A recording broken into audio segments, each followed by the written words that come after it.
kenapa kita perlu mengangkat tema tentang lansia? Karena eh, perlu kita ketahui bersama, lansia sekarang itu meningkat ya, meningkat. Kita bisa lihat di sini, ini ada demografi penuaan di Indonesia.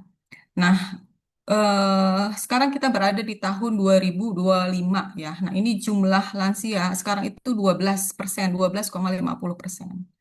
Artinya apa? Artinya dari 100 orang gitu ya. Nah, ini bisa 12 lansia. Nah, ini diprediksikan itu terus ya akan ada kenaikan lansia. Nah, ini nanti pada tahun 2045, ini kira-kira 2045 ya. Nah, saya udah kategori lansia nih ya, karena sekarang udah 40 teman. Ya, ini jumlah lansia itu sekitar 20 orang. Jadi dari 5 ada satu lansia gitu ya. Nah, itu eh apa besar ya. Jadi 20% dari penduduk Indonesia berjumlah 20% lansia. Nah, apakah ini merupakan sebuah prestasi ataupun apa namanya sebuah berkah gitu ya, ataukah justru sebuah beban gitu bagi pemerintah?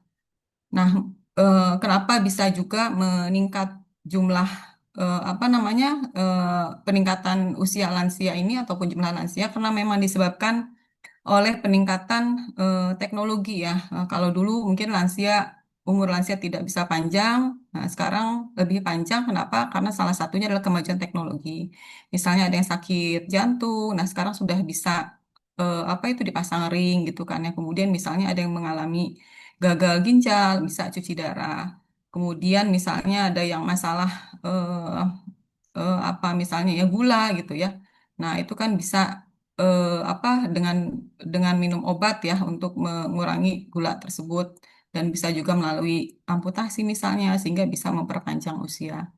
Nah, itu salah satu penyebab gitu ya usia seseorang bisa panjang. Nah, life expectancy ataupun usia harapan hidup itu juga meningkat ya. Jadi kalau dulu hanya 60, sekarang usia kita ya termasuk juga teman-teman itu insya Allah sampai ke 70 ya itu bisa 70 bahkan sekarang sudah bisa ke 72 ya. Yang ini mulai terus meningkat ya mungkin diantaranya karena faktor gizi ya serta juga faktor kemajuan teknologi seperti itu. Lanjut.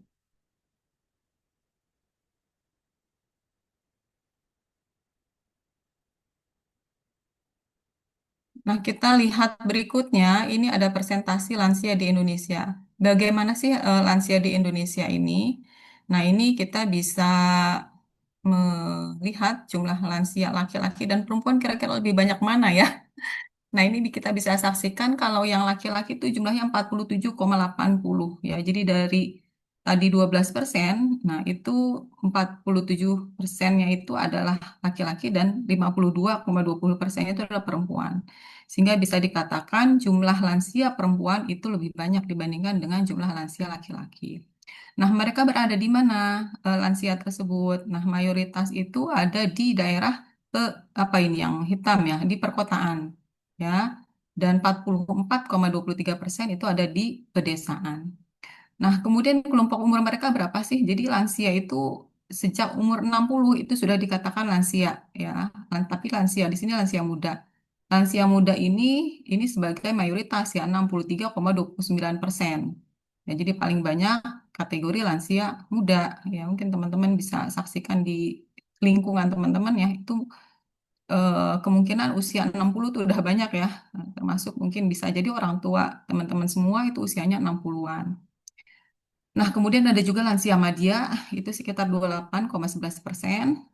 Dan usia lansia tua itu 80 tahun ke atas, 8,61%. Lanjut, Salwa. Ya, kemudian ada apa? Nah, ini ada tantangan utama. Dari jumlah lansia yang meningkat, itu kita, apa sih tantangannya? Kalau tadi kan ditanyakan apakah ini sebuah tantangan, ataukah sebuah berkah gitu ya. Nah, ini tantangan utama dari adanya peningkatan lanjut usia, yang pertama itu adalah jumlah keluhan kesehatan dan sakit. Kenapa? Karena memang lansia itu kan masa perkembangan akhir manusia. Ya, jadi kalau mulai bayi itu kan mulai tumbuh gitu ya, kemudian anak, kemudian remaja, mulai tumbuh berkembang gitu ya, makin kemudian dia dewasa sampai usia dewasa awal, dewasa tengah, ya, kemudian dewasa tengah udah mulai menurun lagi, apalagi dewasa akhir. Nah, itu dewasa akhir ya, organ-organ tubuh kan sudah terpakai ya, sehingga yang terjadi adalah mulai penurunan fungsi-fungsi organ tubuh, baik itu fungsi indera, ya, pernapasan, pencernaan, otot, eh, dan seterusnya. Nah, oleh karena itu rawan sekali dengan adanya keluhan-keluhan fisik. Kalau kita saksikan di sini, Badan Pusat Statistik menyatakan ini jumlah lansia yang mengalami keluhan fisik itu berjumlah 42,81%. Kemudian yang mengalami sakit itu berjumlah 20,71%. Nah, ini bukan angka yang kecil ya, karena dari lansia ini kan hampir hampir 50 yang mengalami keluhan sakit dan 20%-nya, jadi dari 5 itu ada satu lansia yang mengalami eh, sakit ya. Nah, ini merupakan PR ya, PR walaupun memang memang apa itu kecenderungannya seperti itu. Nah, itu bagaimana? Nah, ini kan sebuah PR ya, lansia jumlahnya yang banyak, kalau banyak yang sakit juga kan akan menjadi beban pemerintah ya. Sekarang alhamdulillah sudah ada BPJS, nah itu kan pemerintah yang nanggung. Akan tapi tetap ya, walaupun ditanggung oleh pemerintah itu kan eh, tetap mengeluarkan perlu dana yang dihabiskan, kos yang diperlukan untuk mengobati lansia. Nah, permasalahan berikutnya itu adalah masalah kemandirian finansial lansia. Apa itu kemandirian finansial lansia? Karena lansia sudah tidak memiliki apa namanya penghasilan ya, karena pensiun misalnya, ataupun karena fisik yang sudah tidak mampu lagi untuk bekerja. Nah, ini lansia seringkali tergantung kepada usia produktif. Ya, usia produktif itu siapa? Ya, misalnya adalah anak-anaknya, ya, anak-anak mereka yang menanggung kehidupan para lansia. Apalagi apa kalau di Indonesia itu kan budaya untuk bakti kepada orang tuanya itu sangat tinggi ya. Jadi rasa apa istilahnya balas budi gitu ya, atau berbakti kepada orang tua itu sangat tinggi. Nah, ini bisa disaksikan ya. Nah, ini persentase lansia tadi kan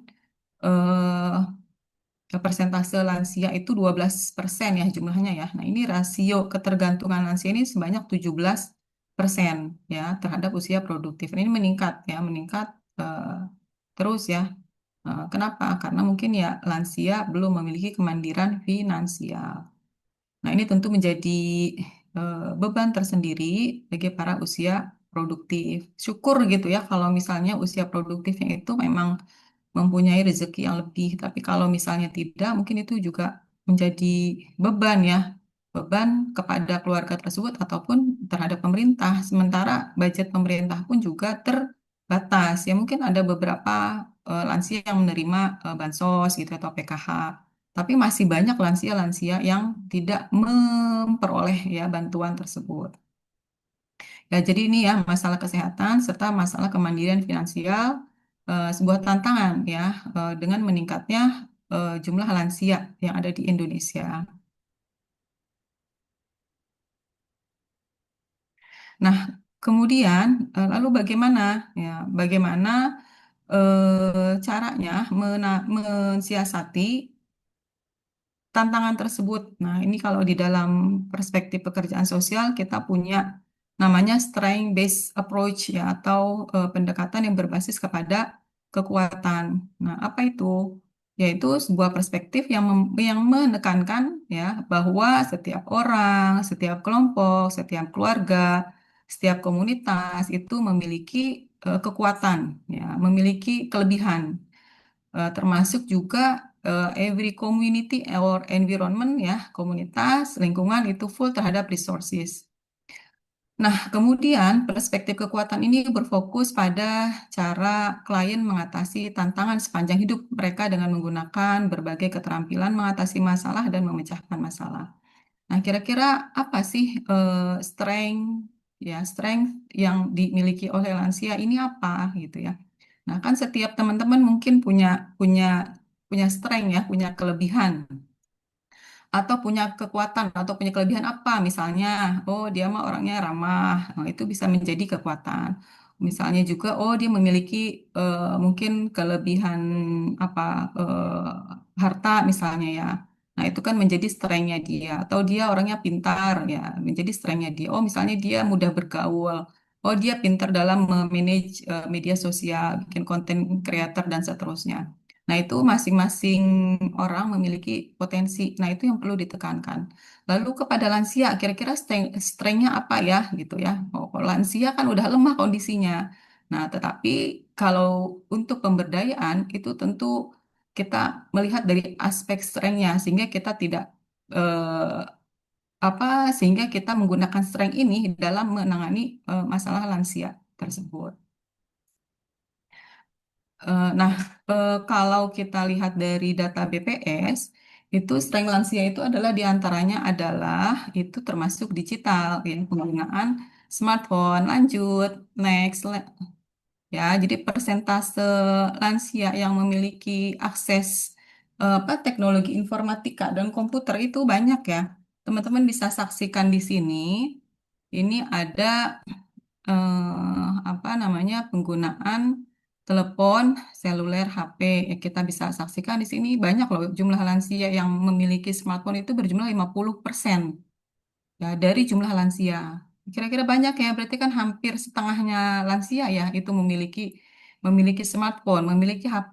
Ini aset ya, aset ataupun kelebihan komunitas lansia. Ternyata lansia banyak juga yang punya HP ya. Kita nggak sangka ya, oh lansia mungkin udah males lah punya HP gitu kan, karena agak susah tuh pakainya misalnya seperti itu. Tapi ternyata data BPS membuktikan seperti ini. Nah, ini kan nasional ya.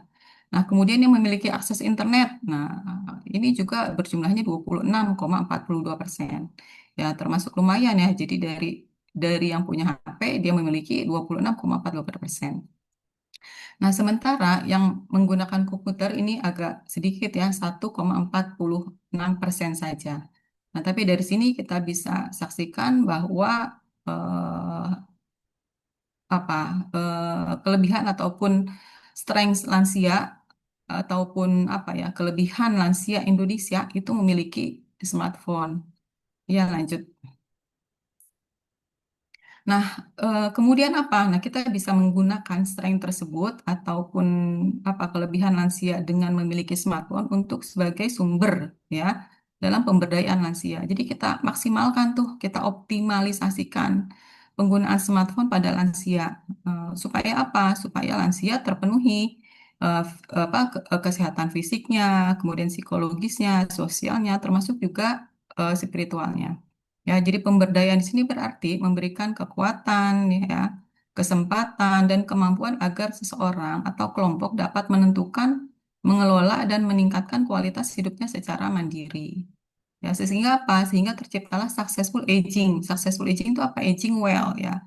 Lansia yang bahagia, lansia yang sukses, lansia yang aktif, ya. Buktinya apa? Dia bisa engage in life, ya, activity life, ya, sosialnya. Kemudian juga dia minimal, ya, dari minimalis and disability, ya, dari ke disablean ke apa? Ke masalah fisik, ya. Kemudian juga bisa maksimal fungsi fisiknya, termasuk juga fungsi mentalnya, serta maksimal di dalam spiritualnya. Nah, ini bisa dikatakan aging well atau lansia yang baik ya, atau lansia yang sehat. Seperti itu.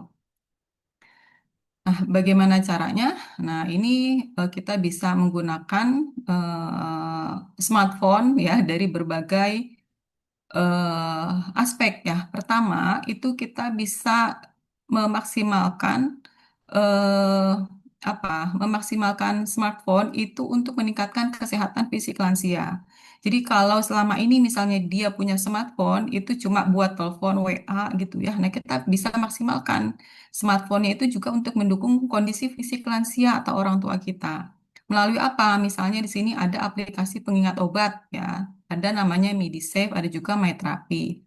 Ya, MediSafe ini apa? Untuk pengingat obat ya. Nanti di HP-nya itu mungkin teman-teman bisa bantu. download ya, namanya ada aplikasi Medisave, ada aplikasi MyTerapi. Kalau Medisave ini kita nanti kayak terserah ya mau pilih suaranya gimana nih. Misalnya kalau lansia itu kan salah satu masalah umumnya itu hipertensi atau darah tinggi yang itu harus dikonsumsi setiap hari ya.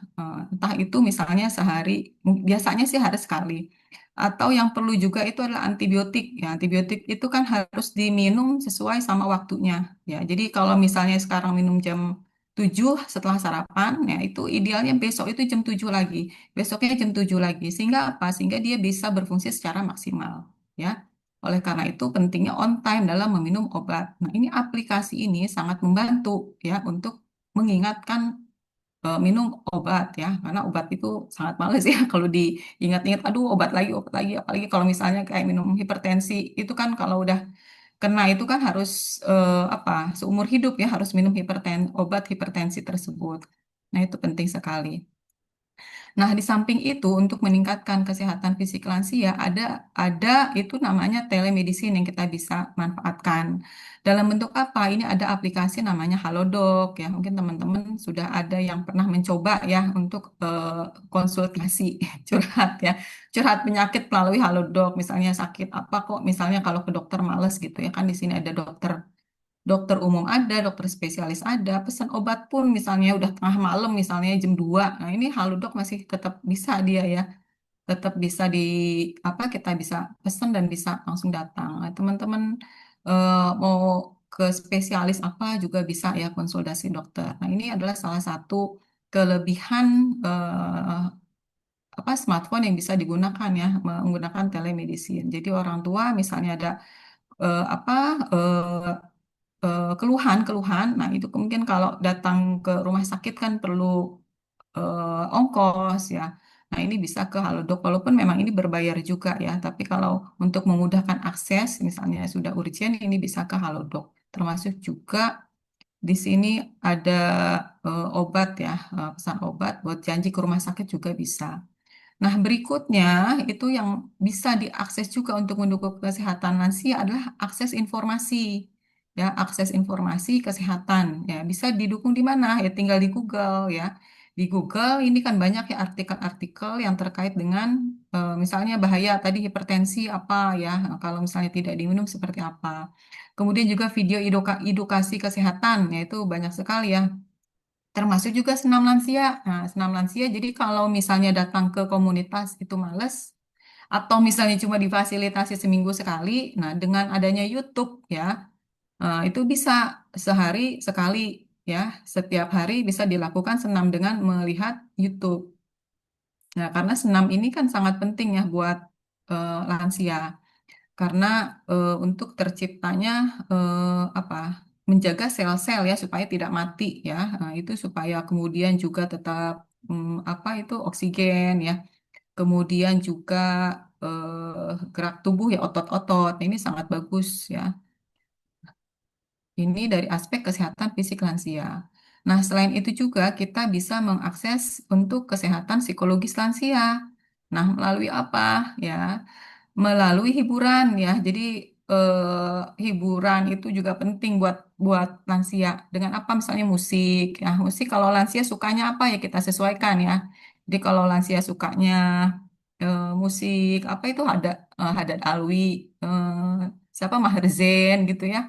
Kemudian sholawat, ya kita bisa bisa sediakan musik tersebut. Atau lansia sukanya dangdut, Bu. Oh, nggak apa-apa juga atau musik apa keroncong atau lagu apa itu Jawa gitu ya kalau yang suka Jawa karawitan dan seterusnya atau kalau apa yang suka yang kekinian juga suka yang lagu apa Tabola Bale oh boleh ya jadi disesuaikan aja kira-kira itu lansianya tuh suka apa gitu ya.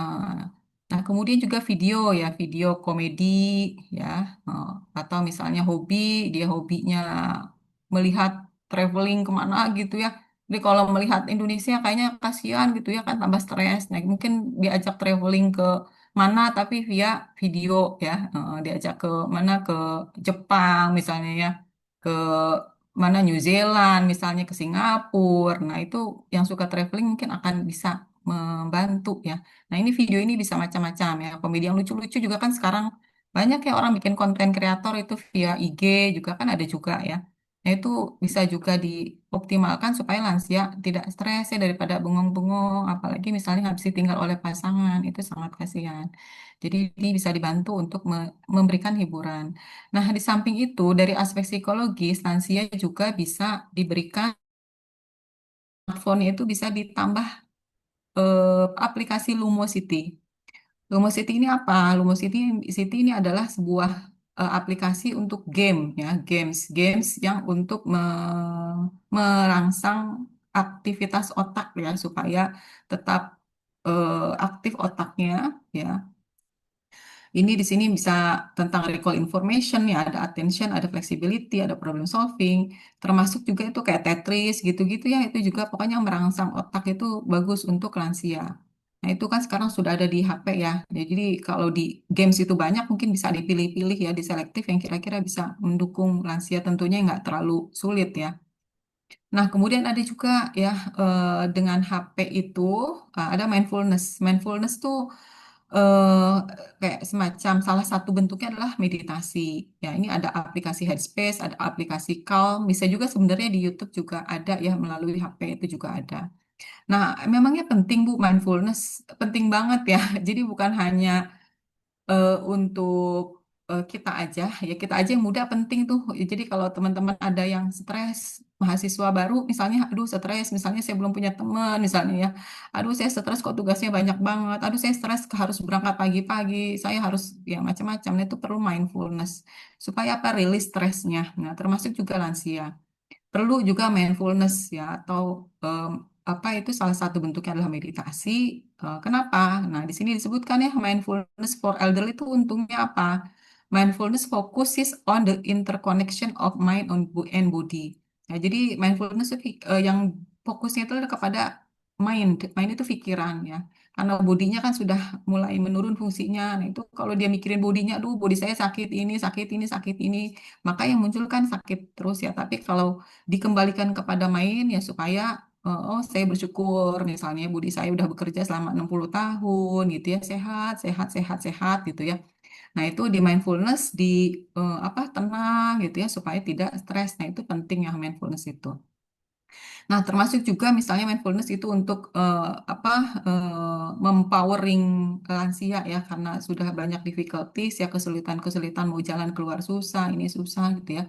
Jadi eh, mindfulness ini bisa menenangkan pikiran ya supaya membuat yakin misalnya kalau misalnya kesulitan oh mungkin bisa saya pakai apa kursi roda gitu ya atau misalnya dengan telepon ya itu bisa juga kemudian bisa juga meningkatkan acceptance of one's life ya ini kan kalau di pelajaran psikologi perkembangan tugas perkembangan daripada lansia itu kan apa ego integrity ya dia merasa puas ya. Jadi bukan lagi dia menyesal, aduh kenapa ya kok seperti ini ya. Dulu gue nyesel deh nggak gini, dulu gue nyesel deh. Itu kan akhirnya yang muncul adalah stres. Tapi kalau dia bersyukur, alhamdulillah misalnya ya anak gue misalnya udah anak saya udah lulus kuliah, anak saya sudah bisa kuliah.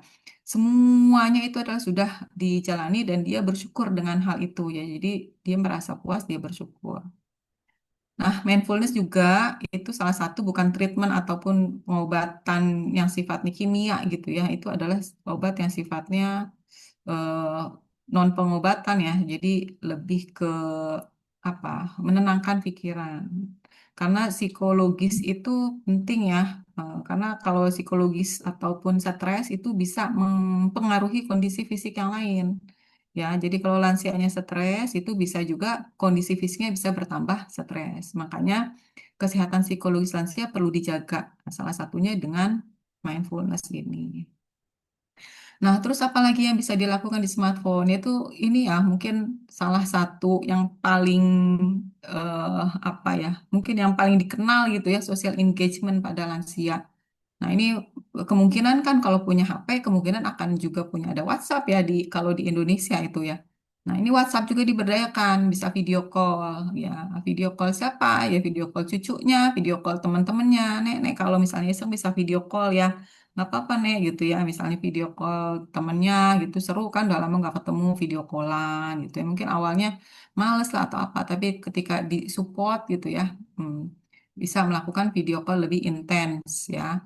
Kemudian Google Meet ya, ini Zoom juga salah satu fasilitas untuk melakukan video call kepada teman-temannya gitu ya, kepada saudara yang tinggalnya jauh misalnya kan di luar kota, orang tuanya di kampung ya, bisa pakai Zoom, bareng-bareng Zoom ya. Ini bisa difasilitasi atau pakai WhatsApp. Nah, ini kan kemudian grup WhatsApp ya. Nah, grup grup WhatsApp. Jadi jangan teman-teman aja yang punya grup WhatsApp banyak ya. Jadi lansia pun perlu didorong ya, dorong untuk punya grup WhatsApp. Grup WhatsApp dari mana? Nah, ini sekarang kan sudah mulai banyak reuni-reuni ya, grup WA SMA setelah lansia. Wah, banyak ya. Nah, itu bisa bisa dijadikan fasilitas gitu ya, fasilitas untuk membuat grup WhatsApp atau grup WhatsApp pengajian, nah, kemudian grup grup WhatsApp apa senam ya. Nah, itu kan banyak ya. Itu bisa juga sehingga si lansia bisa social engagement ya. Jadi dia engage-nya itu kan kalau keluar mungkin sulit ya, tapi dengan adanya WAG bisa tetap terkoneksi dengan teman-temannya. Telegram yang lain. Nah, ini bisa juga ya mungkin masih minim ya menggunakan Telegram dan lain.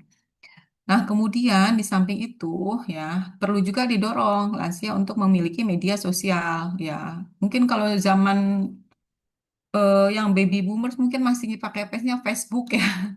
Ya, ini kalau Instagram, Twitter, TikTok ya mungkin TikTok udah banyak juga yang pakai. Nah, kalau Instagram kayaknya Gen Z yang banyak ya. Tapi kalau yang baby boomers itu mungkin pakainya Facebook.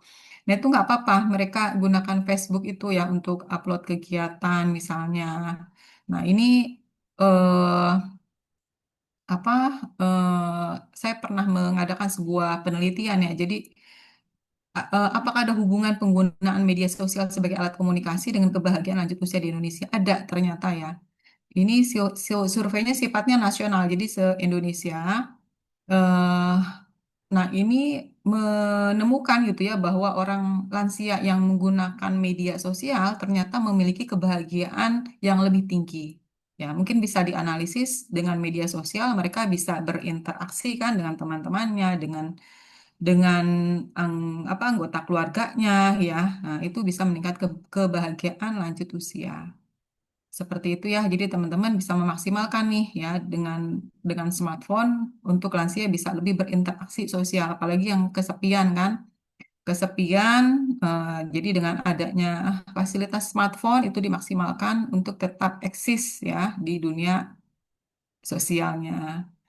Nah, lanjut apa lagi nih kira-kira yang bisa dimaksimalkan di smartphone? Wah, ada dasar latif apa nih? Wah, ini ada spiritual dan agama lansia juga bisa dimanfaatkan di smartphone. Ya, jadi smartphone bisa membaca Al-Quran di smartphone, ya, kasih tahu. Ya, jadi kalau mau ngaji, bawa Al-Quran berat bisa pakai smartphone, ya, bisa didownloadkan Muslim Pro misalnya ataupun Al-Quran Indonesia. Nah, itu bahkan bisa lebih bisa lebih jelas ya, ada terjemahnya di situ ya. Nah, itu bisa dimaksimalkan untuk spiritual dan agama lansia. Ada apa lagi ya? Ada pengingat ibadah. Nah, azan ya. Nah, azan juga bisa disetting. Ya kan azan kalau sholat pada waktunya, sholat ala waktiha itu keren banget kan. Nah, itu bisa disetting Muslim Pro Islamic Finder gitu. Itu saya kira lansia juga akan senang ya karena kalau lansia yang suka ibadah dengan adanya pengingat ibadah itu juga akan sangat terbantukan ya. Apalagi kalau misalnya jam dindingnya nggak ada ya. Itu kalau ada smartphone apa itu pengingat ibadah sangat penting. Apalagi nggak tahu waktunya kadang berubah-ubah ya. Nah, kemudian di samping itu ada kajian agama online ini juga ya sangat membantu ya. Kalau dulu kajian agama mesti datang ke masjid. Nah, atau misalnya kalau lansia kan mengalami salah satu kendalanya adalah jauh ya. Oh ini mau ketemu Dasat Latif nggak tahu kan di mana adanya. Oh, adanya di Makassar kan jauh sekali nggak mungkin ya ketemu Dasat Latif ke Makassar. Ongkosnya apa? Ongkos pesawatnya kan. Kemudian untuk mencapai ke sananya, nah, tinggal buka YouTube-nya. YouTube-nya tuh udah lengkap banget ya paket mulai dari isinya tentang Ramadan gitu ya tentang cinta orang tua ya sampai kepada apa kemarin tuh ya gaji polisi gitu ya sampai ya tentang jilbab penggunaan jilbab apa itu perempuan dan seterusnya ya. Nah, ini juga ceramah yang kocak ya. Saya kira ini juga ada ada konten ada kontennya juga ada aspek komedinya gitu ya. Jadi sangat cocok untuk lanjut usia. Nah, termasuk juga musik rohani dan murotal ya. Ini tadi Muslim Pro, ini saya kira juga aplikasi yang sangat lengkap ya. Dia ada Al-Quran di sana, ada waktu sholatnya, kemudian ada kiblat ya, termasuk juga teman-teman bisa apa murotal ya. Nah, ini murotal juga bisa pakai YouTube ya. Nah, kalau lebih mungkin lebih familiar bisa pakai YouTube atau juga bisa pakai Quran Pro. Nah, jadi smartphone itu bisa maksimal juga nih ya, supaya lansia itu lebih lebih kuat gitu ya, karena spiritual itu menjadi sangat penting bagi lansia. Penting juga buat kita-kita gitu ya, tapi kalau lansia itu kayak karena mereka sudah siap eh, kayak lebih siap untuk menghadapi kematian gitu ya, maka mereka akan lebih membutuhkan gitu ya yang hal-hal yang sifatnya berbau spiritual, berbau ibadah agama gitu ya. Nah ini yang kegiatan-kegiatan apa ceramah gitu ya, ini sangat penting ya. Maka perlu tuh diajarkan bagaimana untuk mencari gitu ya konten-konten yang sifatnya spiritual ya. Nah, lanjut ada apa lagi kira-kira yang bisa digunakan? Nah, termasuk juga kemandirian ekonomi. Kalau tadi ada masalah kemandirian finansial, nah dari sini ternyata smartphone itu juga bisa ya manfaatkan lebih optimal, termasuk misalnya apa pemasaran digital. Dengan apa? Shopee, WhatsApp. Oh, kalau Shopee misalnya susah bikin akun-akun, ya udah pakai WhatsApp aja juga bisa kan ya. Nah, itu tinggal upload status, ya ini ada gambarnya ya. Kan kalau upload status misalnya tentang, oh sekarang hari ini misalnya belanja ke pasar, nah itu kan nggak ada manfaat, nggak ada aspek ekonominya ya. Tapi ketika ketika update statusnya itu misalnya jualan harga mukena sekian gitu ya, model mukena gitu ya. Itu kan tinggal di-download, dicari, kemudian diupdate di My Status ya. Nah, ini ada kisah seorang lansia ya apa dia punya toko yang reguler sepi ya, sepi dan sekarang dia beralih ke WhatsApp. Alhamdulillah itu justru ya dari WhatsApp dia sering apa konsisten ya intinya itu konsisten.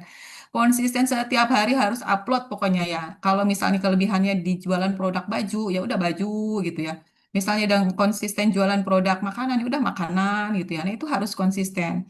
Nah, itu alhamdulillah ya si nenek tersebut itu mendapatkan omset yang banyak ya. Padahal dia nggak mesti langsung bermodal, nggak perlu modal, dia cuma kayak broker aja gitu ya. Nanti orang pesen langsung diantar ke alamatnya gitu ya.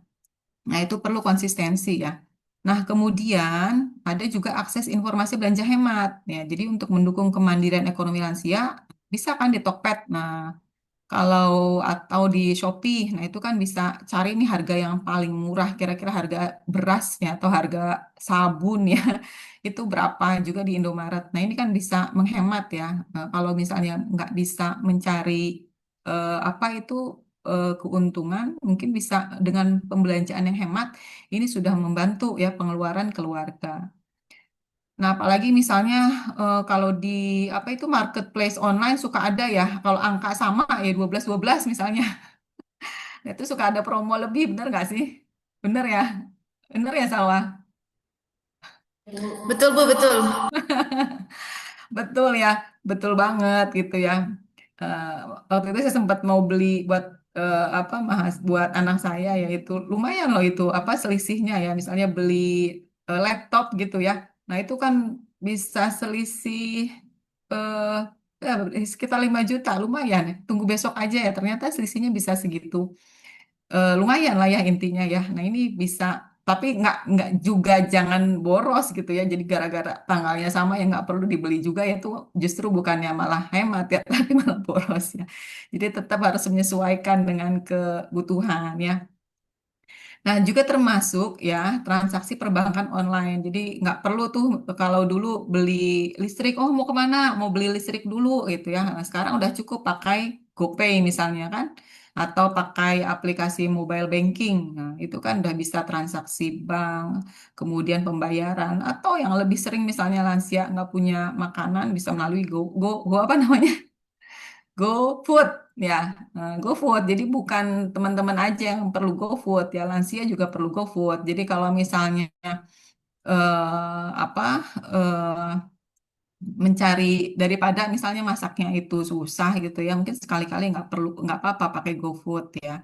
Nah ini GoPay ini kan bisa digunakan berbagai macam kebutuhan gitu ya teman-teman ya. Jadi bisa banyak peluang yang kita bisa manfaatkan dari smartphone ya, sehingga terbentuklah lansia yang mandiri. Oke. Nah, itu adalah peluang ya. Kemudian tantangan apa sih, Bu? Kayaknya tadi udah keren lah ya kalau misalnya smartphone tersebut bisa dimaksimalkan ya untuk lansia. Nah, ada tantangannya. Emang semudah itu ya. Ini memang banyak tantangannya ya untuk mencapai lansia yang mandiri ataupun berdaya menggunakan smartphone. Yang pertama, ya mungkin kemampuan teknologi yang kurang. Ini mungkin banyak juga lansia yang bingung ya. Aduh, ini gimana gitu ya. Misalnya udah ngelihat ngelihat HP aja udah bingung ya. Ini icon apa, ini simbol apa gitu kan. Nah, itu mungkin kemampuan teknologi yang kurang ya.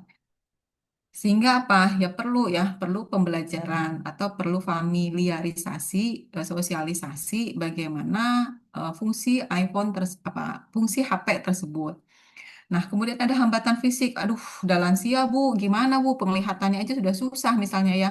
Ya, kalau misalnya diperlukan kacamata, ya perlu pakai kacamata. Berarti kan dipakai kacamatanya untuk melihat handphone. Kemudian pendengaran. Nah, kalau pendengarannya ada masalah, berarti kan perlu pakai alat bantu dengar. Motoriknya agak susah, ya mungkin bisa bisa dibantu ya, dilatih pelan-pelan ya, sehingga nanti dia akan terbiasa gitu kan ya. Kayak anak bayi itu kan sebenarnya dia motoriknya belum bisa ya, tapi karena keseringan apa itu namanya main HP ya, dia gampang sekali gitu untuk memainkan HP, padahal masih kecil gitu ya. Nah, begitu juga lansia kalau misalnya sering-sering dilatih akan terbiasa juga gitu ya untuk menggunakan handphonenya. Nah, tantangan berikutnya apa? Rasa takut salah dan kurang percaya diri. Ya tadi itu ya, aduh susah banget gitu ya. Ini susah. Misalnya mau aplikasi apa tadi? My Therapy misalnya, kayaknya susah deh. Ini kan padahal kalau dikasih tahu ini tinggal diinstal gitu kan ya. Kemudian ada, kemudian kita perlu cari kebutuhannya apa. Kan nanti kalau sudah masuk, udah terbiasa, mungkin nggak ada rasa takut lagi gitu kan ya. Nah, ini juga menjadi tantangan ya. Nah, jadi memang perlu ada kenyamanan dalam menggunakan handphone tersebut. Nah, termasuk juga keamanan digital ya. Khawatir ya lansia memiliki apa itu namanya penipuan ya, penipuan misalnya masukkan apa itu oh OTP ya, OTP misalnya tahu juga sebenarnya ya. Jadi kalau ada yang minta OTP jangan dikasih gitu kan. Nah, kemudian ada juga keterbatasan akses internet dan biaya. Nah, ini mungkin salah satu hal yang sifatnya materi ya. Nah, jadi akses internet kan perlu biaya ya untuk beli pulsa ya. Nah, ini mungkin bisa harus pakai sistem paket ya. Kalau nggak sistem paket, ya 100.000 habis lah itu buat akses internet. Ya, mungkin bisa langganan WiFi kan bisa dipakai banyak orang ya. Nah, seperti itu mungkin bisa disiasati. Kemudian juga tantangan berikutnya adalah kurangnya dukungan keluarga dan lingkungan. Jadi memang perlu sekali ya dukungan dari keluarga ya, keluarga dan lingkungan. Kalau misalnya keluarganya nggak peduli, ya udah itu smartphone-nya ya udah jadi buat telepon aja udah. Dan si lansianya pun males ya, nggak mau memaksimalkan fungsi iPhone. Padahal si smartphone ini banyak banget tadi fungsinya kan. Bisa tadi buat senam gitu kan, bisa buat video call, bisa buat apa tadi yang belanja online, jadi nggak mesti ke pasar gitu kan ya, dan seterusnya. Nah, terus bagaimana strateginya untuk pemberdayaan lansia ini? Nah, ini kita bisa melihat ya pelatihan bertahap dan bahasa yang sederhana ya, karena lansia ya namanya lansia itu sebenarnya mereka masih bisa belajar ya. Tapi tapi karena kondisinya yang sudah mulai menua itu memerlukan waktu yang lebih lama. Jadi kalau teman-teman mengajarkan anak, "Oh, ini aplikasi ini nih lebih cepat, tapi kalau kepada lansia itu harus bertahap ya, jadi pelan-pelan ya. Tapi insya Allah mereka bisa gitu ya, cuma perlu waktu ya dan kesabaran dalam melatih lansia. Nah, kemudian pendampingan rutin oleh keluarga atau relawan ini perlu rutin ya. Jadi kalau misalnya cuma sekali mungkin akan sulit ya. Tapi kalau misalnya rutin diajarkan misalnya tentang apa penggunaan tadi ya, eh, apa misalnya my terapi misalnya ya, atau misalnya penggunaan apa WhatsApp untuk berjualan. Nah, itu kan perlu pendampingan rutin. Misalnya kita yang cari kontennya gitu ya, jualan apa gitu kan banyak tuh ya. Nah, kemudian kita kasih ke lansia yang apa itu ngupload misalnya di status WA-nya. Nah, itu bisa juga seperti itu. Jadi perlu memang pendampingan rutin oleh keluarganya. Sehingga lansia bisa memanfaatkan keuntungan ekonominya misalnya seperti itu. Kemudian yang perlu dilakukan, gunakan aplikasi yang ramah lansia. Ya, jadi ikonnya besar ya. Jadi jangan samakan dengan teman-teman yang ikonnya kecil-kecil supaya kelihatan satu layar itu banyak. Ya, jadi kalau lansia itu satu layar bisa dua layar atau tiga layar. Kenapa? Karena ikonnya besar-besar. Supaya apa ya? Supaya kelihatan ya. Jadi nggak mesti pakai kacamata udah kelihatan. Supaya nyaman ya. Kalau misalnya tuh kecil banget ya, dia lansia males. Bikinlah ikon yang besar-besar. Kan itu bisa disetting ya. Bisa disetting di HP-nya. Nah, itu tugas teman-teman ya atau keluarga buat men-setting HP-nya supaya ikonnya itu besar-besar, tulisan WA besar-besar ya, Google tulisannya besar-besar. Nah, itu udah dimaklumi ya supaya apa? Nah, supaya nyaman si lansia menggunakan smartphone-nya. Kemudian apalagi fokus pada kebutuhan sehari-hari. Jadi aplikasi yang nggak perlu ya di-delete aja dari smartphone-nya. Ya, kebutuhan sehari-hari apa misalnya? Ya tadi misalnya tentang apa Halodoc misalnya, kemudian tadi MySafe, kemudian misalnya GoPay, kemudian bank ya. Kalau bank misalnya ya satu satu aja, mungkin aduh takut nih gunain mobile phone karena ketakutan itu. Tapi kan kalau udah diajarkan gitu kan nggak mesti ke bank repot dong ya. Kalau cuma buat transfer misalnya mesti ke bank dulu kan akan repot. Atau misalnya coba transfernya ke Salwa aja deh nggak usah ke saya. Nah itu kan mungkin kalau sawahnya amanah gitu ya, kalau misalnya ntar dipakai buat yang lain, nah gimana lansianya? Padahal itu kebutuhan bulanan misalnya seperti itu ya. Maka perlu mandiri supaya lansianya bisa melakukan secara mandiri aktivitas kebutuhan sehari-harinya ya. Kemudian meningkatkan keamanan digital ya tadi itu ya mungkin perlu diajarkan ya kayak apa OTP ya jangan sekali-kali. Kemudian kalau ada yang telepon nggak dikenal mungkin nggak usah diangkat. Nah, kemudian kalau ada eh, apa ada yang meminta mobile banking dia nggak ngerti nggak usah. Nah, apalagi sekarang udah ada QRIS ya. Nah itu QRIS kan sebenarnya memudahkan ya. Ya orang kadang mungkin kris apa itu kris gitu ya. Nah itu kan juga bisa memudahkan. Jadi sebenarnya ya. Nah itu kan perlu apa ya? Ya intinya itu perlu literasi untuk warga senior. Nah, termasuk juga mendorong ikut komunitas lansia. Jadi lansia juga perlu diikutkan ya kepada eh, apa itu namanya komunitas lansia tadi itu pengajian, senam, atau misalnya kalau di kita itu kan banyak pengajian-pengajian itu didorong aja lansia supaya ikut. Ngapain sih ikut? Nggak apa-apa. Itu salah satu bentuk sosialisasi mereka. Kemudian kalau ada grupnya boleh, ada yang main apa itu hadroh boleh. Kemudian sukanya traveling juga nggak apa-apa gitu ya. Atau misalnya sifatnya ada komunitas, ada pengajian yang sifatnya bulanan boleh juga. Nah, intinya ini bisa dikatakan bahwa untuk strategi pemberdayaan lansia dengan smartphone itu adalah melalui digital literasi. Ya, jadi digital literasi bisa dilakukan oleh anak ya. Mungkin pertama oleh individu lansia tersebut. Jadi kalau misalnya individu lansianya nggak bisa, perlu bantuan, maka perlu dibantu oleh keluarganya. Ya, sifatnya boleh dibantu keluarga atau misalnya sifatnya juga bersama-sama atau kolektif. Ya, jadi kalau mau diadakan pemberdayaan lansia ya literasi digital untuk lansia nah, itu juga boleh ya nanti lansia diharapkan membawa handphonenya ya nah nanti diajarkan di situ ya beberapa aplikasi yang bisa didownload yang bisa membantu lansia menjadi berdaya ataupun menjadi mandiri seperti itu ya teman-teman saya kira udah selesai materinya ya udah selesai Salwa. Ya Ibu, alhamdulillah. Oke ya, terima kasih saya ucapkan atas perhatiannya. Mungkin barangkali ada yang mau didiskusikan, dipersilakan. Baik, teman-teman, jika ada yang ingin ditanyakan oleh Bu Rahma, boleh open mic atau boleh melalui chat. Silakan teman-teman yang ingin bertanya. Mungkin slide-nya boleh ditutup, Salwa. Baik, Bu. Baik teman-teman semua, karena presentasi dari Bu Rahma tentang Lansa sudah selesai, mungkin dibuka 3 pertanyaan untuk teman-teman bisa menanyakan terkait materi yang sudah disampaikan. Nanti yang mau bertanya bisa memperkenalkan diri dulu dari prodi mana dan angkatan berapa. Dipersilakan teman-teman.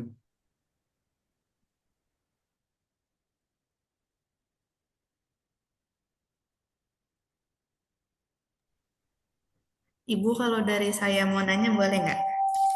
Oh, boleh, boleh, boleh, boleh.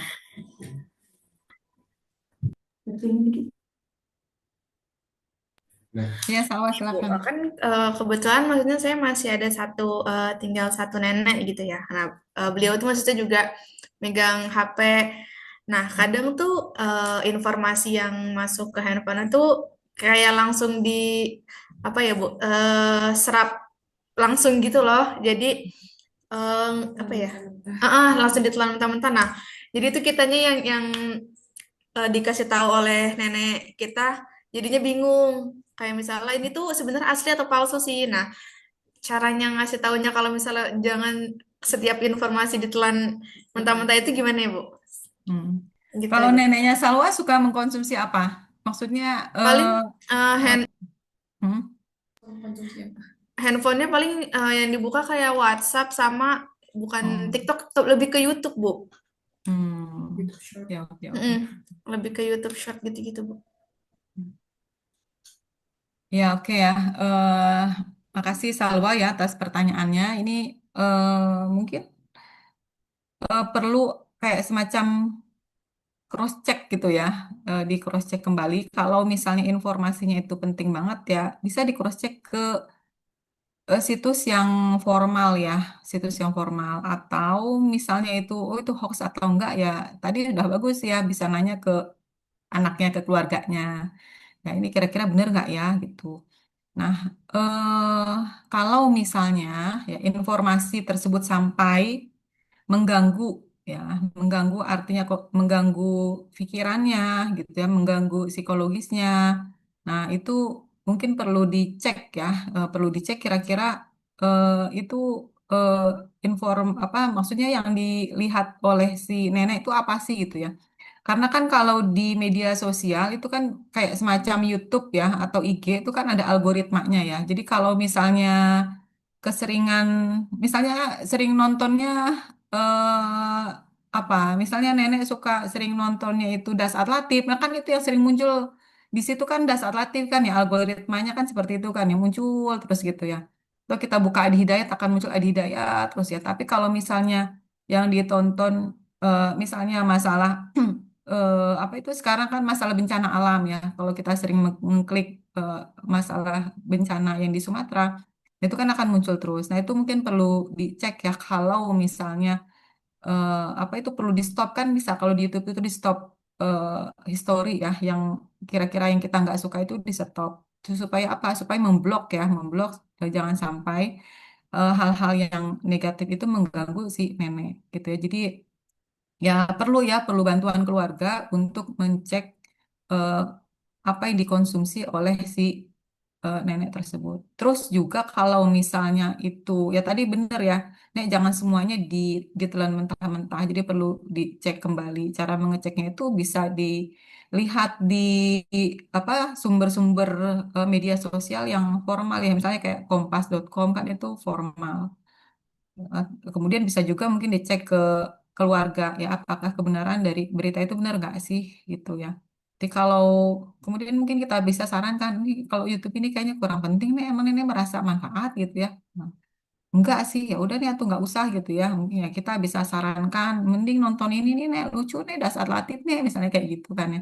Jadi di samping lucu ada hikmahnya gitu ya supaya ya algoritmanya juga muncul yang positif-positif gitu ya. Jadi bolehlah kita rekomendasikan supaya memperoleh manfaat yang lebih banyak ya dari smartphone tersebut. Baik Ibu, Mm-mm. jawab. Itu sih Makasih menurut banyak saya. Ibu. Iya. Ini ada yang bertanya lagi Bu. Silakan. Eh, dari Agisni Hartono dari Kesos Angkatan 2025. Pertanyaannya, menurut pandangan Bu Rahma, sejauh mana platform dan aplikasi digital saat ini sudah benar-benar didesain dengan prinsip aksesibilitas dan kemudahan penggunaan yang mempertimbangkan keterbatasan fisik, kognitif, dan penglihatan lansianya, Bu? Hmm. Oh, ini dari Agis nih. Iya, Agis Bu. nih angkatan 2025. Ya, Betul. makasih atas pertanyaannya. eh Platform ya dan aplikasi digital apa? Nah, ini tergantung ya kalau dari apa dari yang tadi saya terangkan. Nah, itu memang kalau dari smartphone-nya sendiri ya itu supaya sifatnya aksesibilitas ya tadi itu ya jadi perlu dibentuk ikon yang penting-penting aja ya misalnya kayak WhatsApp kan itu penting. Nah, terus bisa juga tuh di di setting apa itu kayak buat lansia itu ya. Jadi dia munculnya itu nggak banyak terus pada besar-besar gitu. Nah, itu bisa disetting di HP-nya. Nah, kemudian eh, aplikasi digital itu saya kira eh, itu yang tadi saya sebutkan itu sudah termasuk yang favorit ya. Favorit itu dari ChatGPT ya. Jadi platform-platform misalnya kayak tadi MySafe, MyTherapy itu sebenarnya yang udah yang maksudnya yang rekomen lah gitu ya. Yang mudah diakses dan manfaatnya lebih banyak. Jadi tergantung sih ya, maksudnya tergantung kepada kebutuhannya. Kalau misalnya kayak tadi kebutuhannya untuk kesehatan fisik, nah itu bisa tadi itu ya bisa MySafe. Saya kira itu yang paling simpel ya untuk menggunakan pengingat obat. Kemudian kalau misalnya kayak tadi misalnya kalau untuk kesehatan psikologis ya, psikologis kemudian sosial, kalau saya sosial, saya merekomendasikan sih WhatsApp ya. Saya kira itu udah yang paling mudah lah ya dan paling populer saya kira di Indonesia ya untuk masalah sosial, komunikasi interaksi sosial kepada orang lain. Nah, namun misalnya kayak untuk misalnya untuk apa misalnya tadi peningkatan peningkatan apa fisik ya mungkin kayak tadi kan ada edukasi, kemudian juga eh, apa eh, untuk aspek spiritual, kemudian untuk aspek fisik ya, fisik misalnya kayak senam gitu ya, kemudian untuk aspek psikologis meditasi. Nah, itu menurut saya sih yang paling oke ya YouTube ya. Jadi YouTube itu kenapa YouTube ya? Karena dia sifatnya audio visual. Jadi kalau misalnya WhatsApp, misalnya ada artikel via WhatsApp ataupun via ada Google gitu ya atau apa yang lain itu kan sifatnya tulisan ya. Nah, itu kan untuk dicerna. Tapi kalau misalnya YouTube, wah itu udah termasuk eh, yang paling apa aksesibilitas dan yang paling mudah untuk digunakan ya. Baik untuk fisiknya, kalau fisik kan dia tadi bisa senam misalnya. Kognitifnya itu juga kognitif saya kira bagus juga ya. Misalnya kayak kayak ceramah itu kan ya bisa juga pakai aspek kognitifnya penglihatan lansia. Jadi YouTube itu sifatnya audiovisual. Kenapa? Karena kan kalau kita lihat itu kemampuan belajar seseorang itu kan sifatnya ada yang audio ya, ada juga yang sifatnya visual. Nah, ini nggak tahu kalau misalnya bunga, bunga lebih senang sifatnya eh, audio atau visual. Kalau audio itu kayak ceramah, ceramah gitu ya. Kalau misalnya visual itu ada gambar. Nah, kamu kira-kira lebih paham mana? Melalui gambar tulisan dijelaskan atau melalui kata-kata? Saya sukanya kombinasi dua-duanya sih, Bu, antara Nah, audio sama visual gitu. eh, sama-sama ya audio dan visual kan. Iya. Nah, itu memang. Jadi jadi ya itu ya. Jadi kayak udah audio ada visualnya juga. Nah, itu memang sama. Jadi sehingga pembelajaran itu lebih efektif ya. Termasuk kayak tadi edukasi tentang kesehatan. Misalnya kenapa minum obat terus setiap hari. Nah, itu manfaat sorry, bahaya daripada hipertensi atau bahaya daripada apa makanan yang kadar garamnya tinggi, kadar gulanya tinggi. Nah, itu bisa diakses melalui YouTube kan audio visual. Nah, kemudian juga itu didukung oleh teori social learning ya. Social learning itu teori pembelajaran, di mana di situ ditekankan kalau kita melihat secara visual ya, apalagi didukung oleh audio, nah itu juga akan lebih efektif. Jadi kalau teman-teman belajar, misalnya demo tentang bagaimana senam, tangan ke atas, ya bingung kan lansia tangan ke atasnya kemana gitu ya. Tapi kalau misalnya ada audio, ya kita tangan ke atas, kemudian ya tangan ke samping, ada gambarnya, ada instruksinya. Nah, itu kan akan lebih mudah ya untuk ditiru oleh lansia. Seperti itu. Jadi menurut saya untuk interaksi sosial saya kira itu WhatsApp ya. WhatsApp karena udah populer di Indonesia. Kemudian kalau untuk pembelajaran saya kira ya pembelajaran apa tadi spiritual ya, kemudian apa senam ya, edukasi kesehatan, edukasi spiritual, edukasi psikologis tadi mindfulness ya, itu ada di YouTube. Kemudian kalau misalnya masalah apa pengingat ya itu bisa pakai HP ya, bisa alarm atau tadi yang kamu download itu MySafe itu untuk mengingat obat ya. Jadi karena obat itu kalau sudah lansia biasanya ya penting ya gitu ya supaya mendukung vitamin misalnya mendukung mendukung kesehatan si lansia tersebut. Saya kira itu Agis nih ya, mudah-mudahan terjawab.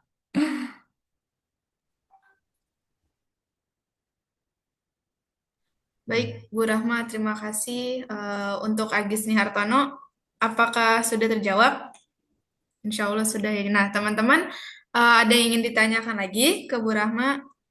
Sisa berapa, Kak Lintang? Satu pertanyaan lagi teman-teman dipersilakan. Ada mungkin?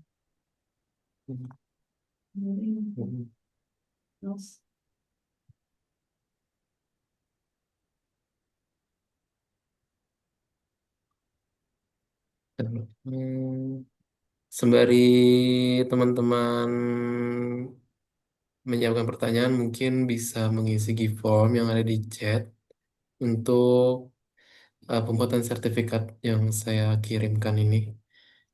Mungkin kalau ada yang belum apa, yang baru join karena kendala jaringan ini saya share kembali.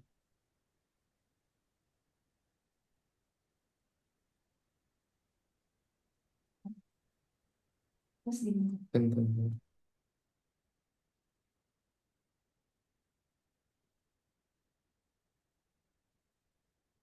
Oke, cukup kalau tidak ada. Kenapa, Ibu? Oh, ini silahkan ada yang tanya. Ada yang menanya dari Alasyaf Putri, Bu. Pertanyaan tentang revisi Undang-Undang Lansia.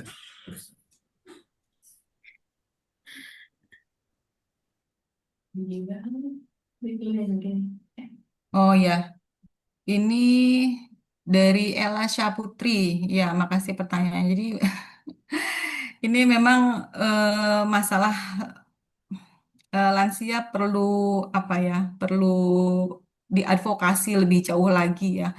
Karena eh, mungkin pemerintah punya program yang sangat banyak ya, banyak banyak banyak banget ya.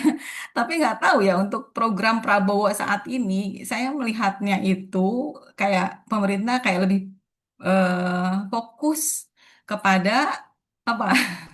Kepada apa? Hah? Kepada kepada anak ya. Misalnya apa? Misalnya itu MBG ya kan. Nah, makanan bergizi gratis ya. Kemudian ada apa lagi? Sekolah rakyat gitu ya. Nah, itu nggak salah sih, enggak gitu ya, bagus sebenarnya. Cuma eh, saya melihat kok kurang gitu ya program-program yang dikembangkan oleh pemerintah untuk meningkatkan kesejahteraan lansia. Yaitu ada program yang apa yang sifatnya reguler PKH gitu ya. Kemudian apa ya panti-panti lansia, tapi program-program yang terbaru saya belum melihatnya. Termasuk juga ini program revisi Undang-Undang Lansia. Ini sepengetahuan saya itu untuk kesejahteraan lansia itu masih Undang-Undang tahun apa 1998 kalau nggak salah ya. Nah, kemudian juga terkait sama apa ya, kesejahteraan lanjut usia itu masih sifatnya diversifikasi antar kementerian.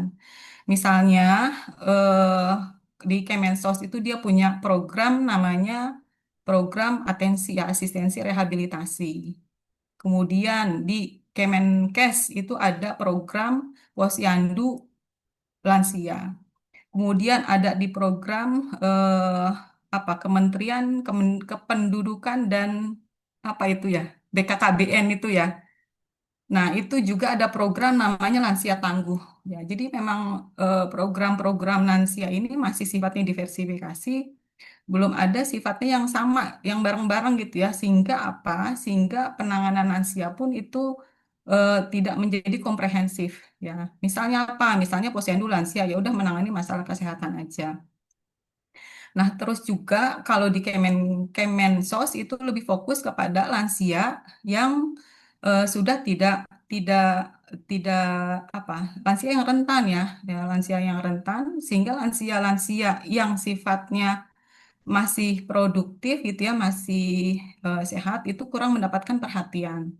Yang rentan tuh artinya apa? Yang rentan tuh artinya mereka yang tinggalnya itu sudah di rumah misalnya ya, itu mereka perlu bantuan apa ya.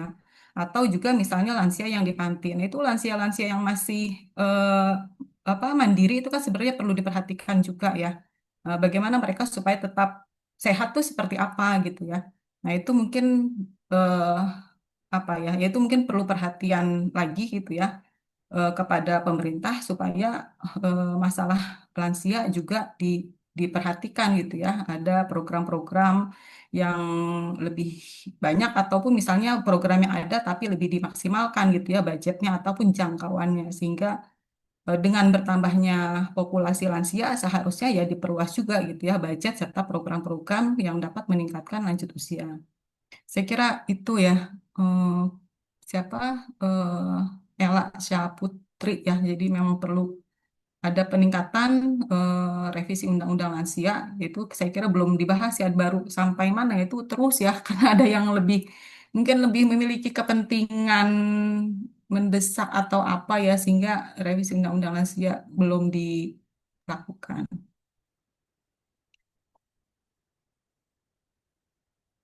Silakan Lintang. Saya kira itu.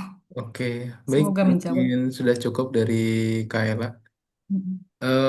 Dari Ani ada satu Bu dari Mas Dindil raise hand. Apakah ingin bertanya atau tidak? Bertanya, izin bertanya. Oke, dipersilakan Mas Dindil. Baik, makasih. Assalamualaikum warahmatullahi wabarakatuh. Wah, Bu Waalaikumsalam Rahmawati, warahmatullahi salam kenal. wabarakatuh. Oh iya. Saya Diniel Abrar, Bu, dosen Oh, PAI dari UVAI. oh ya. Ya. Jadi ini sebenarnya saya pingin ikut karena memang Hmm. lagi stalking Instagram, muncul nih flyernya tentang Oh, lansia. Jadi pingin ikut nimbrung. oh Dan iya. saya pernah juga ngajar di Kesos, Bu, tahun Oh, tahun lalu. Jadi oh, saya coba share juga gitu ya informasi ini. hmm. Gini Bu, saya ingin minta sharing kali ya Bu ya. Terkait ibu saya kan sudah lansia ya, umur-umur Hmm. 72. Hmm. Pertama, benar nggak ada semacam idiom semakin lansia itu seperti kembali ke seperti anak-anak. Hmm. Nah, seperti itu. Apakah idiom ini benar gitu ya Bu ya? Yang kedua, jika memang benar, pola kita kan berhubungan jarak jauh nih Bu ya. Ibu saya di Medan gitu ya. Oh, Terus saya lagi di Jakarta di sini. Ya, cara kita untuk tetap tetap intens komunikasi itu polanya tadi kan Ibu sudah sampaikan WhatsApp dan sebagainya. Namun karena keterbatasan kita juga sebagai pengajar kadang lost kontak juga beberapa hari gitu. Kira-kira intensnya anak ke ibu atau anak ke orang tua itu dengan kondisi lansia apakah sama dengan yang belum lansia? Terus yang ketiga ini kan terkait sebentar lagi kan haji Bu ya. Umumnya haji ini masa tunggu kita kan lumayan jauh, ya, lumayan panjang dan termasuk juga memang rata-rata lansia itu memang skala prioritas. Tapi tetap juga masa tunggunya itu cukup panjang. Nah, dengan kondisi yang usia di atas 70 tahun ke atas dengan kondisi yang tadi Ibu sampaikan kemungkinan-kemungkinan pada saat berhaji itu mempengaruhi nggak aspek-aspek kayak ya kelelahan atau mungkin sifat yang berubah gitu ya. Terkait itu sih Bu, karena mengingat memang ibu saya kan sendiri memang masih daftar tunggu yang cukup lama Hmm. ya, sekitar 5 tahun lagi itu ya, tahun 2030 ya. Sekarang udah 72 juga. Nah, saya perhitungkan itu ini supaya mungkin ada trik atau tips sebagai anak saya kira-kira agar tetap ibu saya tetap sambil menunggu, tidak stres, tidak tidak memikirkan yang bukan-bukan gitu ya. Terima kasih Bu. Iya. Oke. Ya, salam kenal ya, Pak Dinda. Semoga bisa mengajar kembali nih di Kesos. Iya. Makasih nih atas 3 pertanyaannya ya. Yang pertama, idiom tentang apakah benar gitu lansia bisa kembali seperti seperti ya Pak ya. Bukannya bukannya kembali ke anak-anak tapi seperti Seperti anak-anak. itu. Mm-mm.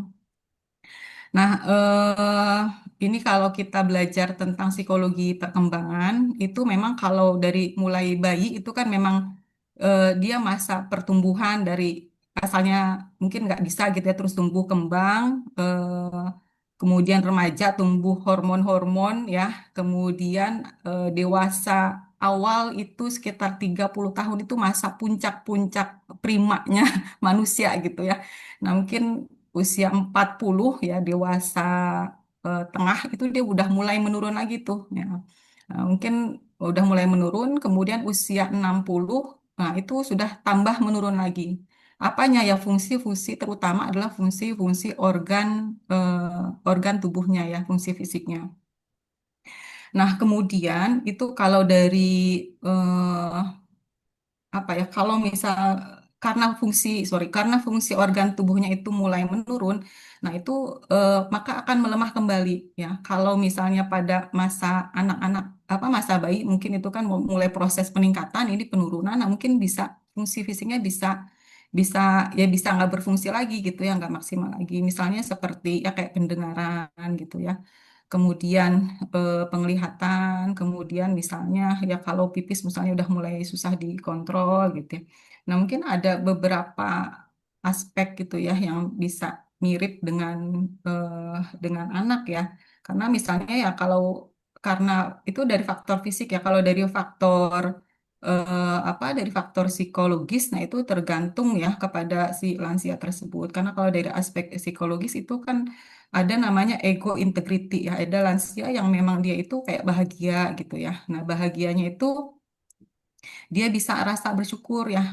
Tapi sebaliknya ada juga lansia yang putus asa. Jadi dia merasa hidupnya itu nggak bahagia. Dia menyesal terus-menerus. Ya, anak gua nggak dulu misalnya mendidik anak kenapa begitu ya gitu ya. Nah, itu kan penyesalan. Nah, itu sehingga si lansia tidak bersyukur. Nah, ketika si lansia tidak memiliki ego integrity ataupun kebahagiaan atau rasa bersyukur, kepuasan pada masa tuanya, mungkin dia akan mengalami stres ya. Nah, stres ini mungkin bisa ditandai dengan berbagai hal, yang mungkin mudah emosi misalnya, mudah menyendiri misalnya gitu ya, nggak memiliki semangat hidup misalnya seperti itu. Jadi mungkin ada beberapa aspek yang mungkin ada kemiripan ya, tapi nggak semuanya lagi-lagi tergantung kepada lansia. Saya kira banyak juga itu lansia-lansia yang sehat ya, lansia yang sehat yang bahkan umur 80 tahun pun itu dia masih memiliki daya ingat yang kuat ya terhadap ilmu pengetahuan ataupun hal-hal yang sudah lama dulu gitu ya.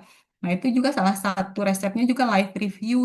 Itu juga sangat penting. Lansia itu senang banget kalau dia bercerita tentang masa lalunya itu ya. Gitu. Walaupun misalnya kayaknya udah diceritain berkali-kali deh gitu ya. Jadi sebagai anak atau keluarga dengerin aja gitu. Tuh mereka memang ingetnya ya itu gitu ya. Jadi itu salah satu rilis eh, bahagia apa cara untuk mereka bahagia ya itu gitu ya. Bercerita ya tentang tentang masa lalu tuh namanya live itu tuh bagus untuk mengurangi depresi ataupun stres pada lansia.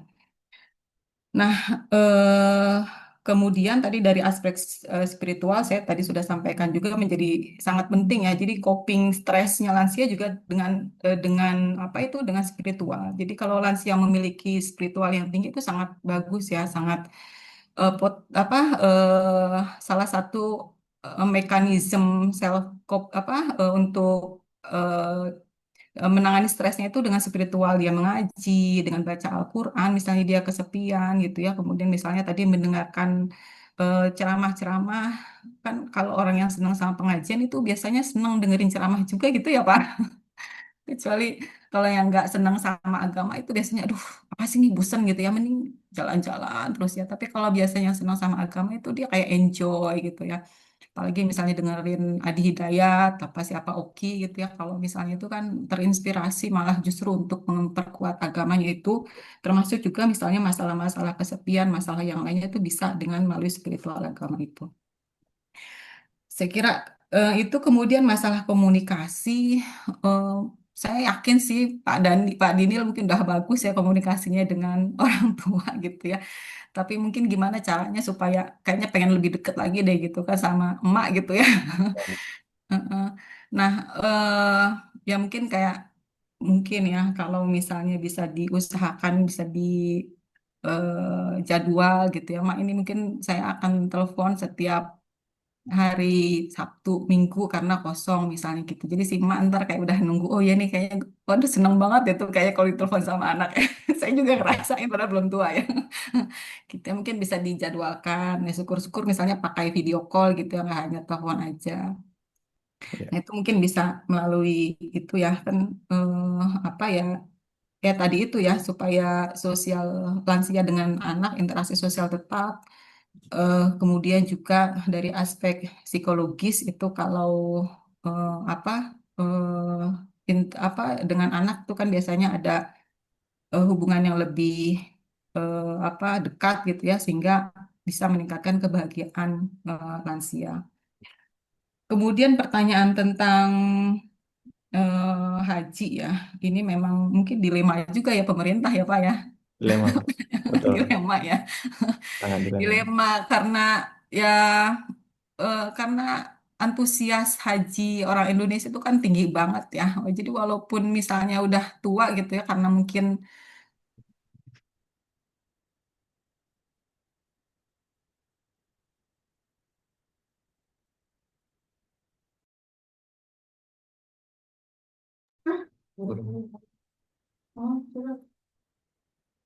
Maaf Pak Dinul, mungkin jaringannya Bu Rahma sedang bermasalah.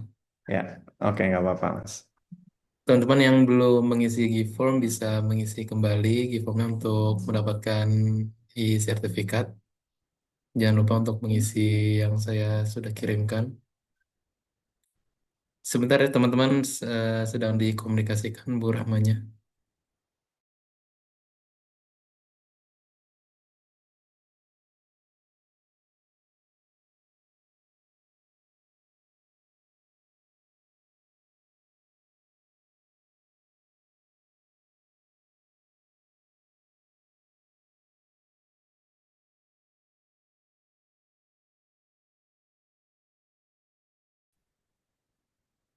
aduh mohon maaf ya.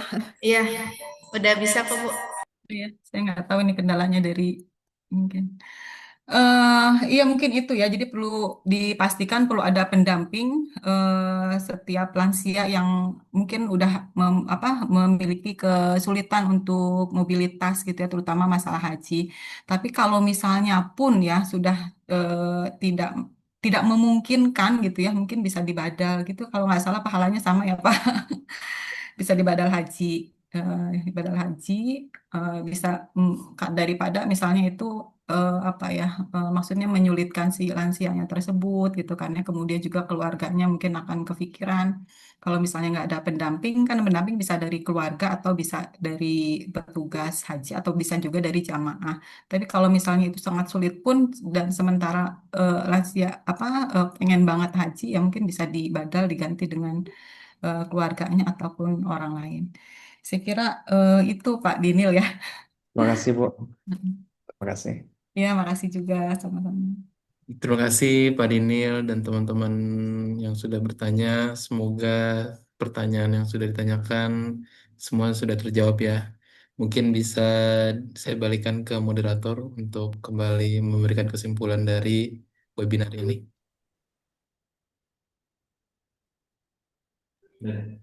Baik, terima kasih teman-teman yang sudah bertanya. Terima kasih Bu Rahma Bu atas kesempatannya ya Bu. Ya, sama-sama. Semoga Makasih juga. ilmu yang kita dapat hari ini bermanfaat untuk kita. Amin, Mungkin amin, amin. kesimpulan dari saya itu bahwa pemberdayaan lansia ini di era digital ini bukan hanya sebuah kebutuhan, tapi juga kesempatan besar pada lansia untuk meningkatkan kualitas hidup lansia tersebut gitu. Nah, smartphone juga kan di sini sebagai alat yang bermanfaat baik untuk tadi kesehatan fisik, mental, interaksi sosial, spiritual, dan kemandirian ekonominya. Tapi dalam penanganan dalam pemberdayaan lansia terhadap smartphone ini harus tetap diawasi oleh keluarga lansia tersebut. Mungkin itu dari saya. Sekali lagi terima kasih Bu Rahma. Selanjutnya akan Ya. saya kembalikan kepada MC. Kepada Bunga saya persilahkan. Mau foto dulu nggak? Iya. Bintang laporan. Baik, tidak terasa kita sudah berada di penghujung acara. Terima kasih kepada Ibu Rahma, kepada Kak Salwa, Kak Lintang, dan juga peserta yang telah berpartisipasi dalam kegiatan hari ini. Semoga apa yang kita dapatkan dapat menjadi manfaat bagi kita semua. Saya Bunga Citra, mohon pamit undur diri. Wassalamualaikum warahmatullahi wabarakatuh. Sebelumnya teman-teman jangan dulu ya, kita mau foto bersama dulu. Ya, Kalau bisa opening semuanya ya. teman-teman untuk buka kameranya untuk sesi dokumentasinya. Mm. Yuk teman-teman, dari M. Fadlur Rahman Rizky, Sasfika Putri, Azahra, Risa Mawarda, bisa dibuka kameranya. Kaila Delia, M. Kak Faris Habibi, Kak Andriano, Kak Putra Hazar, Kak Regina, Kak Kitsni Hartono, Kak Herenisa, Kak Ifah, Kak Faranas, Kak Udi sama Kak Ella bisa dibuka kameranya. Oke. Oke, yang lain mungkin bisa dibawa kameranya.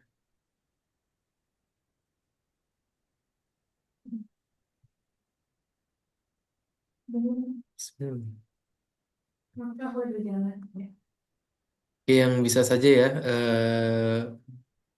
yang bisa saja kita foto bersama, kita melalui screenshot. Oke, satu, dua, oh ada yang mau game sebentar. Oke, oke Bu satu, Ella. dua, tiga. Oke udah, satu, dua, tiga. Oke, lagi sekali lagi, satu, dua, tiga. Oke, baik sudah. Terima kasih teman-teman, Bu Ya, Rahma, makasih. Pak Dinil, Sampai ketemu dan lagi. teman-teman semua yang sudah hadir. Terima kasih Bu Rahma. Terima Ya, kasih tim ya, Kesos, keren makasih Bu sekali. Ella. Oke, Makasih. terima kasih Mohon izin semuanya. ya. Ya, izin ya. Siap. Ya, silakan live dari Zoom. Baik, makasih Kak Lintang.